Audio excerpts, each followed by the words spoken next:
Welcome to அல்முயிஸ் kitchen. நம்ம இன்றைக்கி வந்து சிக்கன் ரோல் செய்யலாம். இது நல்ல சீட்டு வந்து நம்ம கடையில் கிடைக்கும்.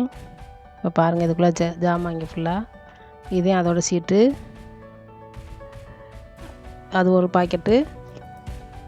தேவையான ஜாமான் ஃபுல்லாக சிக்கன் கோஸ் வந்து ஒரு 1/4 கிலோ சின்ன சின்ன நறுக்குனது. சிக்கன் ஒரு 200 கிராமு. ஒரு கேரட்டு சின்ன சின்ன நறுக்குனது. குடமிளகா ஒரு பாதி. தேவையான அளவு எண்ணெய். Soya sauce 1 spoon. ஒரு சின்ன வெங்காயம் 1 நறுக்குனது. இஞ்சி பூண்டு 1 ஸ்பூனு.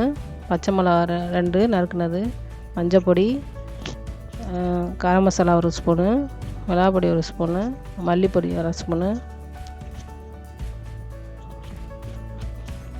இப்போ வாங்க நம்ம எப்படி செய்யலான்னு பார்க்கலாம். ஒரு கடாயில் எண்ணெய் ஊற்றி கொஞ்சமாக எண்ணெய் ஊற்றினா போதும். வெங்காயத்தை போட்டுக்கலாம்.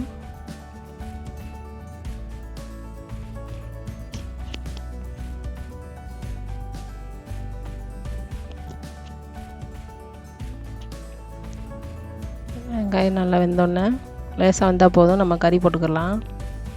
அப்புறம் கறியோடு நல்லா வேகும்.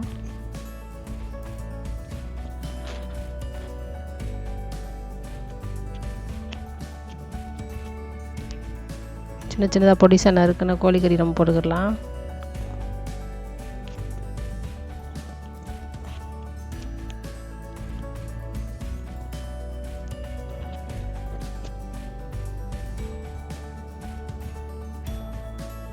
அது நல்லா கிளறி விட்டுடலாம்.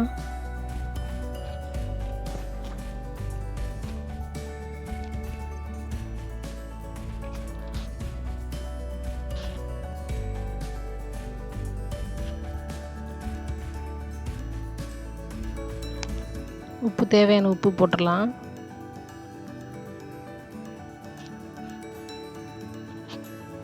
இஞ்சி பூண்டு அரைச்சதை போட்டுக்கலாம் 1 ஸ்பூனு.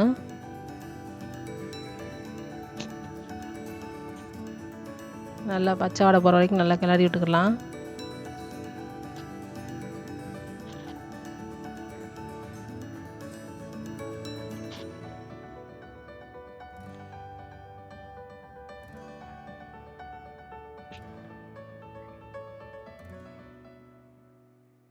மசாலா ஜாமான் எல்லாம் நம்ம போட்டுக்கலாம்.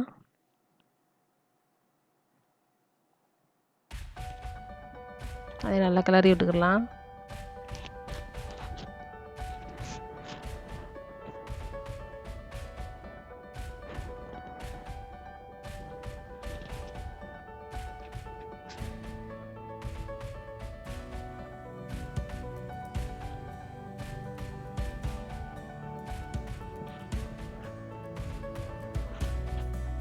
சோயா சாஸ் ஊற்றிடலாம். ஊற்றி அதையும் நல்லா கிளறி விட்டுட்டு பச்சை மிளகா போட்டுக்கலாம்.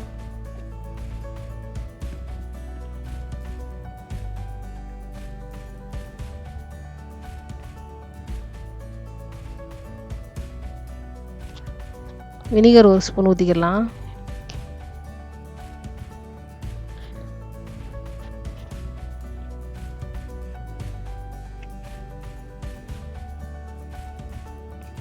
பச்சை மிளகா போட்டுக்கலாம்.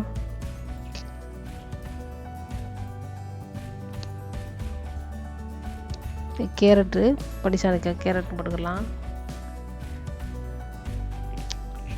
குடமிளகா போட்டுக்கலாம்.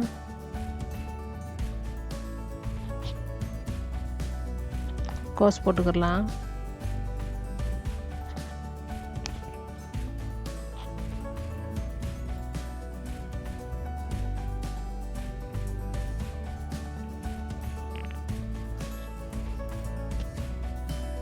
இது எல்லாத்தையும் நல்லா கிளறி விட்டுக்கலாம்.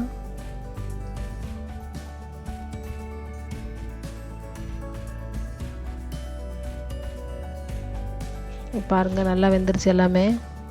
மசாலா பார்க்குறதுக்கு நல்லாயிருக்கு. இப்போ வாங்க நம்ம எப்படி சீட்டில் வைக்கலான்னு பார்க்கலாம்.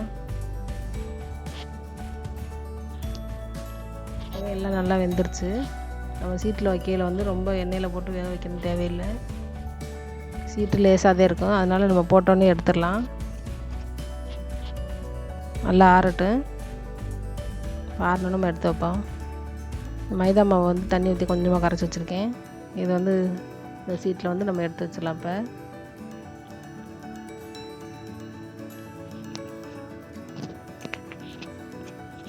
இந்த மூலையில் இந்த மாதிரி எடுத்து வச்சு நம்ம சுற்றி மைதா மாவு வந்து தடவி மூடி வச்சிடலாம்.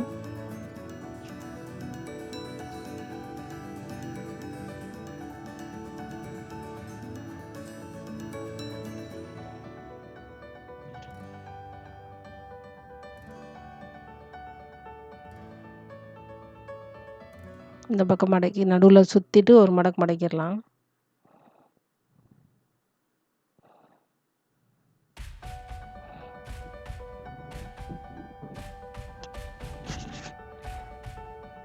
பாருங்கள், இந்த மாதிரி மடக்கி வச்சுக்கிறேன்னு சுருட்டி. இதே மாதிரி இன்னொன்று செஞ்சு காமிக்கிறேன்.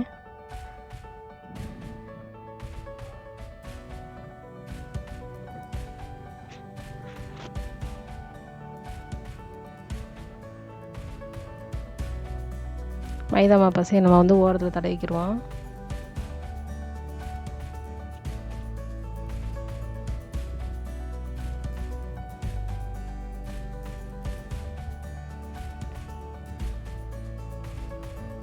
இந்த மாதிரி 2 மடக்கு மடக்கி சுற்றி வச்சிடலாம். இதே மாதிரி நம்ம எல்லாத்தையும் சுற்றி எடுத்துக்கலாம். இப்போ எண்ணெயில் வந்து காய வச்சு நம்ம போட்டு எடுத்துக்கலாம். பாருங்கள், போட்டதோடு வெந்துடும். ஏற்கனவே நம்ம உள்ளே எல்லாமே வெந்ததுதான், காய்கறி கறி எல்லாமே. அதனால் ஒரு செகண்டில் வெந்துடும்.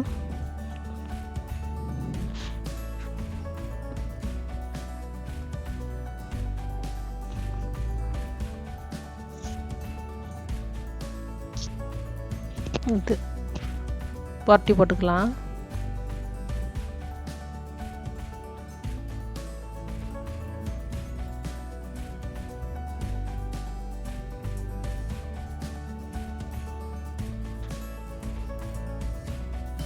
அடுப்பு வந்து நான் எண்ணெய் காஞ்சோன்னா கொஞ்சம் குறைச்சி வச்சுட்டேன். பாருங்கள், எடுத்துட்டேன். டிஷ்யூ பேப்பரில் எடுத்து வச்சிடலாம்.